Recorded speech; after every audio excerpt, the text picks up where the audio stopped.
Hello friends, welcome to my channel Joy Technicals and News. আজি আপোনালোকক মোৰ এই চেনেলত স্বাগতম জনাইছো আৰু এই ভিডিঅ'টিত বিশেষকৈ যিসকলে পলিটেকনিকত যিসকলে এডমিশন ল'ম বুলি ভাবিছে 2025-26ত তেওঁলোকৰ কাৰণে যেহেতু ৰেজিষ্ট্ৰেচন আৰু ফৰ্ম ফিল আপ যি লিংক আছে ইতিমধ্যে ওপেন হৈছে আপোনালোকে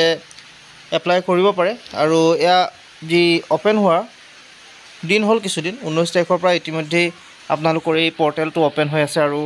ইয়াত হয়তো বহুতে এপ্লাই কৰিলেও কিছুসকলে এপ্লাই এতিয়ালৈকে কৰা নাই এটা কি বস্তু আপোনালোকক দৰকাৰ হ'ব ইয়াত এপ্লাই কৰিবৰ কাৰণে বা কি এলিজিবিলিটি দৰকাৰ হ'ব সেইখিনি আপোনালোকে গম পাব গতিকে ভিডিঅ'টি শেষলৈকে চাব আৰু আপোনালোকে যদি মোৰ চেনেলটো নতুনকৈ আহিছে তেনে সাবস্ক্ৰাইব কৰি কাষত থকা যেটো বেল আইকন হেতু প্ৰেছ কৰি ৰাখিব সো ইয়াত যেটো গুটে গাইডলাইনখিনি আছে সেই গাইডলাইনখিনি আপোনালোকক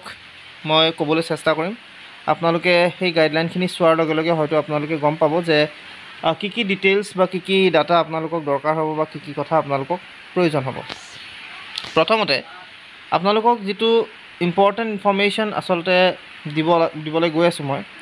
হেয়া হৈছে আপোনালোকৰ এপ্লাই ডেটটো কেতিয়াৰ পৰা ষ্টাৰ্ট হ'ব আৰু কেতিয়ালৈকে আপোনালোকে এই ডেটটো শেষ হৈ যাব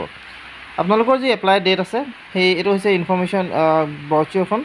আৰু ইয়াত আপোনালোকক গোটেই ইনফৰমেশন বিলাক প্ৰভাইড কৰা আছে আপোনালোকে চাবও পাৰে ডাউনলোড কৰিও আপোনালোকে নিজেও পঢ়ি ল'ব পাৰে বাৰু কিন্তু মই মেইন কথা কিছুমান বা মেইন আসলতে যিখিনি পইণ্ট আছে সেইখিনি আপোনালোকৰ ক'বলৈ চেষ্টা কৰিম সো ইয়াত আপোনালোকৰ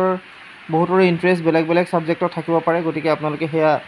নিজৰ বিষয় অনুযায়ী আপোনালোকে চাই ল'ব এতিয়া আপোনালোকক প্ৰথমতে জনাইছো ৰেজিষ্ট্ৰেচন ষ্টাৰ্ট হ'ব 19 মেৰ পৰা 2025 লৈকে আৰু অনলাইন ৰেজিষ্ট্ৰেচন ক্লোজ হৈ যাব আপোনালোকৰ 7 জুনলৈকে আপোনালোকে কৰিব পাৰিব 2025 আৰু ইয়াৰ যেটো কাউন্সেলিং আৰু এডমিশন হেয়া হৈছে পিছত আপোনালোকক জনাব আপোনালোকক যদি এপ্লাই কৰিবলৈ হয় তেতিয়াহলে আপোনালোকে দুটা ওয়েবসাইট পাব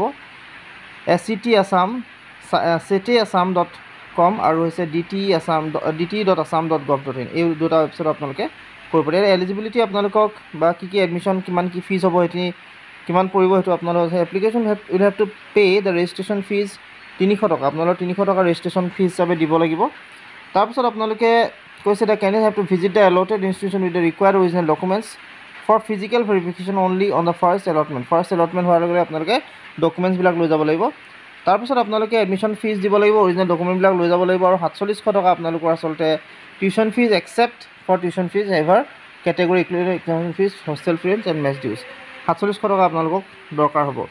সো এইখিনি আপোনালোকে বিচাৰিব তাৰ পিছত আপোনালোকক 4200 ফৰ TFW ক্যান্ডিডেটস এই সকলে 4200 টকা বাকি ক্যান্ডিডেটৰ কাৰণে 4700 TFW যি সকল ক্যান্ডিডেট আছে তেওঁলোকৰ 4200 টকা পৰিব হোস্টেলৰ যেটো ফিজ হ'ব এটো বেলেগ হ'ব গতিকে এইখিনি আপোনালোকৰ আছে নেক্সট আপোনালোকৰ এলিজিবিলিটি হিচাপে আপোনালোকে যদি 3 বছৰীয়া যেটো ডিপ্লোমা কোৰ্স আছে সেইখিনি DTI থ্ৰুদি কৰিব পাৰিব এতিয়া কথা হ'ল কি কেনে আপোনালোকে কৰিব the candidate must pass the SSLC আপোনালোকে মেট্ৰিক পাস হ'ব লাগিব আৰু লগতে উইদাউট গ্ৰেছ মাৰ্ক থাকিব লাগিব ইয়াত কৈছে যে single sitting mathematics and science as compulsory subject mathematics আৰু সায়েন্স কম্পালসৰি হ'ব লাগিব without grace marks in science and mathematics আপোনালোকে সায়েন্স আৰু ম্যাথমেটিক্সত কিন্তু গ্ৰেছ মাৰ্কস পাব নোৱাৰিব হেতু আপোনালোকে মনত ৰাখিব 40% marks on average mathematics science for general candidates 35% marks SC আৰু 33% মাৰ্কস ST ক্যান্ডিডেটৰ হ'ব লাগিব তেতিয়া আপোনালোকে হয়তো ইয়াত সিট পোৱাৰ সম্ভাৱনা থাকিব যিসকল নিউজত পঢ়ি আছে তেওঁলোকে science and technology may be considered as science and technology তেওঁলোকক সায়েন্স হিচাপে কনসিডাৰ কৰিব এনেকৈ বুলি কৈছে আসলতে তাৰছত মিনিমাম এজ লিমিট 16 বছৰৰ পৰা আপোনালোকৰ ম্যাক্সিমাম কোনো ধৰণৰ এজ লিমিট উল্লেখ কৰা নাই গতিকে মিনিমাম যেটো হ'ব হেতু আপোনালোকৰ 16 বছৰ ৰেসিডেন্সিয়েল এলিজিবিলিটি ক্যান্ডিডেট মাস্ট বি এটো আপোনালোকে তো জানে সকলোৱে স্পোৰ্টস কোটা হলো আপোনালোকে ইয়াত এডমিশনৰ কাৰণে এপ্লাই কৰিব পাৰে NCC কোটা হলো আপোনালোকে এপ্লাই কৰিব পাৰে তাৰছত ৰিজাৰ্ভেশন যেটো আছে সেইখিনি আপোনালোকে তো গমে পাব বিভিন্ন যি ৰিজাৰ্ভেশন আছে সেইখিনি মতে আপোনালোকক সিট বিলাক পাবলৈ সক্ষম হ'ব ডকুমেন্টস হিচাপে আপোনালোকে কি লাগিব এজ প্ৰুফ হিচাপে আপোনালোকে SSLC যেটো এডমিট কাৰ্ড হেতু ল'ব পাৰে তাৰছত আপোনালোকে SSLC যদি পাস কৰিছে তেনে তাৰ মাৰ্কশিট পাৰ্মানেন্ট PRC খন আপোনালোক দৰকাৰ হ'ব আৰু প্ৰভিজনেল অলটমেন্ট আপোনালোকে লাগিব তাৰ পিছত আপোনালোকে ST/SC যদি হয় তেতিয়াহলে কাষ্ট সাৰ্টিফিকেট এখন লাগিব OBC হলে তাৰো কাষ্ট লাগিব লগতে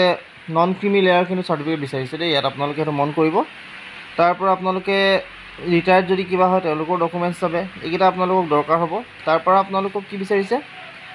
ইম্পৰ্টেন্টলি আপোনালোকক এইকেইটা বস্তুৱে লাগিব এডমিশন লবৰ কাৰণে যদিহে আপোনালোকে ভাবিছে যে পলিটেকনিকৰ এডমিশন ল'ম আপোনালোকৰ যিটো এপ্লাই ডেট 19 তাৰিখৰ পৰা হ'ব আৰু আপোনালোকৰ যিটো এণ্ডিং ডেট অৰ্থাৎ ৰেজিষ্ট্ৰেশ্যন যিটো ক্ল'জ হৈ যাব যিদিনাখনৰ পৰা ৰেজিষ্ট্ৰেশ্যন নহয় 7 জুনলৈকে হ'ব। বাকী ডকুমেণ্টছৰ কথা আপোনালোকে গম পালে। ছাবজেক্ট কি আছে সেয়া আপোনালোকে চাব। আপোনালোকক এই যিটো ব্ৰচাৰটো আছে বা এইটো যিটো পেজ আছে তাতে আপোনালোকে পাব, তাতে আপোনালোকে ডাউনলোডো কৰি ল'ব পাৰে।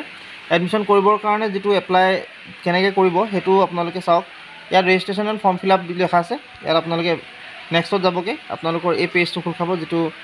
সাধাৰণতে সমৰ্থৰ পেজ হয়। চ' এই সমৰ্থৰ পেজটোতে আপোনালোকে প্ৰথমতে ৰেজিষ্ট্ৰেশ্যন কৰিব লাগে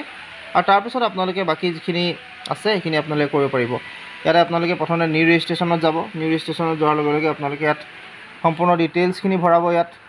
তাৰপিছত আপোনালোকে এপ্লাই ইয়াত কৰি ল'ব। সমৰ্থত প্ৰথমতে কৰি তাৰপিছত আপোনালোকে তাত যাব পাৰিব। চ' এইখিনি হৈছে আজি আপোনালোকক জনালোঁ। আশা কৰিছোঁ ভিডিঅ'টো আপোনালোকে ভাল পালে। যদি ভাল পালে তেনেহ'লে লাইক শ্বেয়াৰ আৰু ছাবস্ক্ৰাইব কৰিব। যদি এপ্লাই কৰা ভিডিঅ' লাগে তেনেহ'লে মোক কমেণ্ট কৰিব, মই আপোনালোকক এপ্লাই কৰা ভিডিঅ' দিব। আজিলৈ মানে